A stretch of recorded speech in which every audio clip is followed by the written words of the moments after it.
Hi, everyone. Welcome back to In the Quiet podcast, where silent cups are filled. If you're new here, I'm Sandra Kenzuri, your host, a psychologist. At this podcast, we talk about everything mental health, everything psychology, everything, everything psychology, literally. And today's episode is the first solo episode that I am doing. And I am so excited. It was an opportunity. I was supposed to have a guest with me, but they had an emergency, and I was like, why not take the opportunity to do it myself? So today's episode is going to be an introduction of family dynamics. It's a series that I wanted to start on family dynamics because it's a very important conversation. A very important conversation because everything lies on it, especially when it comes to emotions, emotion expressions. They're all lying on family dynamics. This conversation was inspired or brought to about by a day, Heroes Day that we had on 1st February, where we're looking at the efforts that our parents have done in how they've shown their heroism. But someone brought a very interesting point of saying, could they have done everything but maybe failed as parents?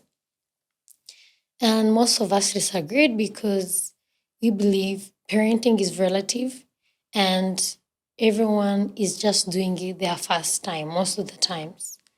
So we didn't want it to term it as failure just because you didn't turn out right. So we have not found the final way to term it to say it is failure or it is an achievement because every child is going to turn out differently, even if you're born from the same parents, father, mother, or the same caregiver or guardian. Every child is going to look different. A firstborn is going to look different, a second-born, middle child, last-born. They're going to all show up different, though it could look like it's the same environment. So family dynamics are interactions or pattern interactions in families. How families communicate, how people talk to each other, how emotions are expressed. There are some who are silent. There are family environments that are silent or unpredictable. Family members are unpredictable. There is that energy that is around them. There are some families that are warm to be around. They have a warm energy. They're emotionally expressive. So every family has an environment or a climate on them or to them that is different from every family. Now you may be wondering why? Why have this conversation about family dynamics? It is very important to have this conversation because family dynamics shape the way we show up in this world. Family dynamics shape how we love or how we want to be loved. Family dynamics shape our trust in communities.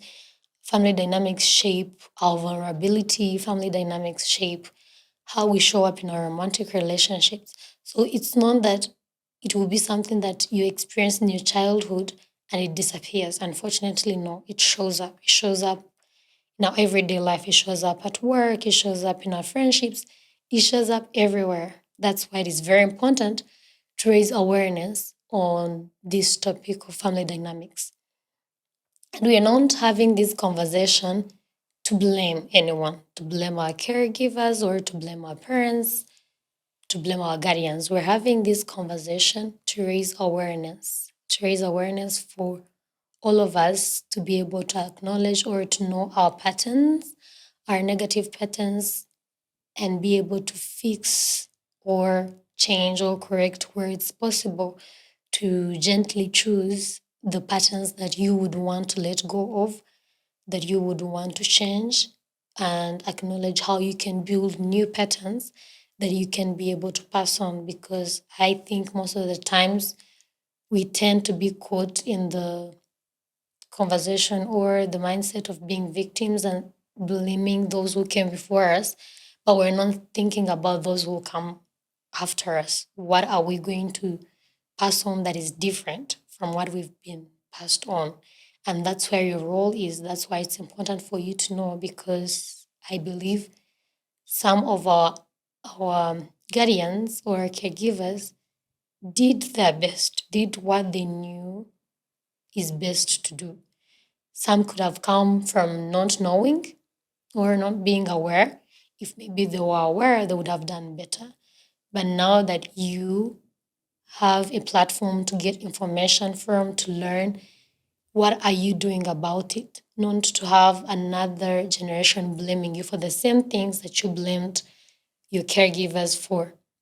That is the reason as to why we are having these conversations. And that's why it's going to be important for you to follow through this series, where we'll be talking about different types, different styles of attachment, different styles of communication, all things family dynamics. That's why it's very important. Last but not least, I would ask for you to subscribe if you haven't subscribed on our YouTube channel. Please do. And if you haven't followed us, please do, on Apple Podcast, Spotify, and also on our social medias, all over TikTok, Instagram, and everywhere that you think we could be. So, just a reminder, we're not looking for anywhere to blame. We're not looking for anywhere to feel like we are victims. We are looking at what we should do. So, our next episodes will cover family roles and attachment styles, generational patterns, healing, and boundaries. So, stay tuned. And I'd like to leave you with a question that I would want each one of us who has listened this far to reflect on: is what role did you feel you had in your family? Were you the peacemaker? Were you always the strong one? Were you the unseen one, the one that no one cared about or noticed or was misunderstood? How might it still affect you today? How do you think the role that you had growing up is affecting you today? How is it showing up in your workplace? How is it showing up in your romantic relationships? How is it showing up in your friendships? How is it affecting you right